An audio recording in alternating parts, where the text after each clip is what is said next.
People say sometimes that education is broken, and I don't agree with that. Education is doing exactly what it was designed to do. The problem is, it was designed over 100 years ago during the Industrial Revolution, when the aim was to put kids on assembly lines in factories where 95% of the jobs were back then. Education has served the Industrial Revolution.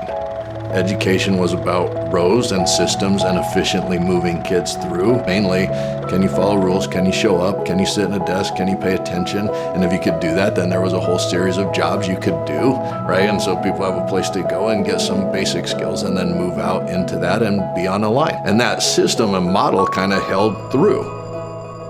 I would think back to what education looked like before this Industrial Revolution. The education everywhere, whether it was with an indigenous society, back to ancient Greece and Socratic forms of education, never looked like one teacher in the front of a room with 25 kids staring at them. Especially in education, with more and more demands and more backgrounds, the diversities that we have, that cannot be put on one person in a classroom to do that. Technology is advancing at a blistering pace.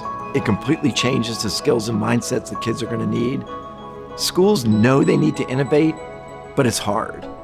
And so I'm encouraged by the power and the effectiveness of team-based teaching as a means toward the goal of creating learning experiences that equip kids with the skills and mindsets they're going to need in their futures. Their kids are all different, with different needs. It's like they all come from the same family, the same home, the same genetics, but yet they're all so different. They have different interests and likes and passions. For the purpose of this first little exercise, I want you to think of just one. Think of one of those youngsters, and then think of the dispositions that you want that one youngster to develop in life. Confidence, compassion, resilient, curiosity, responsible, courage, integrity, critical thinking, happy. Happy at the buzzer. I was starting to panic because I've been doing this for over 20 years.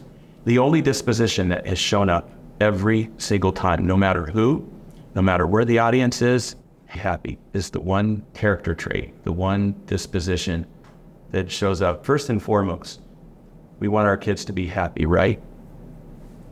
We want our kids to be happy. I don't follow scripts. I have a grave conviction that you create them. And in our world in public education, everything's predicated on scripts. And every year you can go back to doing the same old thing and just try to do it better and better every year. The other approach to improving schools or cultures in any organization, in any industry, is to discard the idea that you have to do the same old thing better. I gave up on that well over 20 years ago. At all costs, I focus on doing better things. We're the largest school district in the state of Arizona. We serve over 58,000 children in 81 buildings. We have to think about this promise of knowing every student by name, serving them by strength and need so that they graduate ready for college, career, and community. That is an aspirational promise, and it's really daunting because school systems were never designed to deliver upon that promise. We shouldn't have to wait until we graduate to experience life. Education shouldn't be some preparation for some future realm of living. We should experience life now. We needed to reach out to a thought partner, which happened to be Arizona State University. They're Mary Lou Fulton Teacher College, and they have been working with us side by side to reimagine what school can be for students, and most importantly, what the working conditions of teachers need to be so that we can deliver upon that promise. Right now, we're at a pivotal point where we've got to change the structure of these schools. We have seen as the largest teachers college in the country that, we see fewer people coming into this profession. We see more people leaving very quickly. ASU has humongous reach.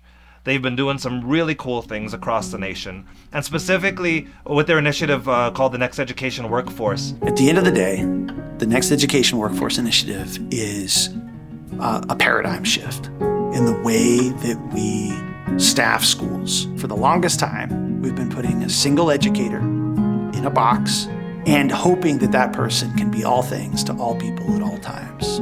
Given a particular learner, who's the team of people that that learner needs in order to flourish and thrive?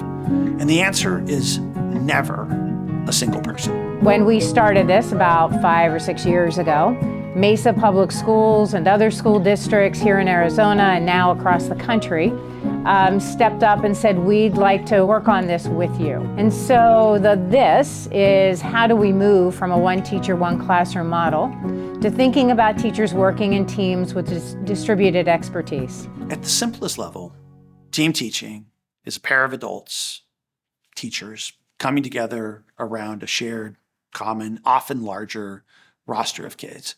And that the moment that you have two people working together, all sorts of things are new, different, and possible.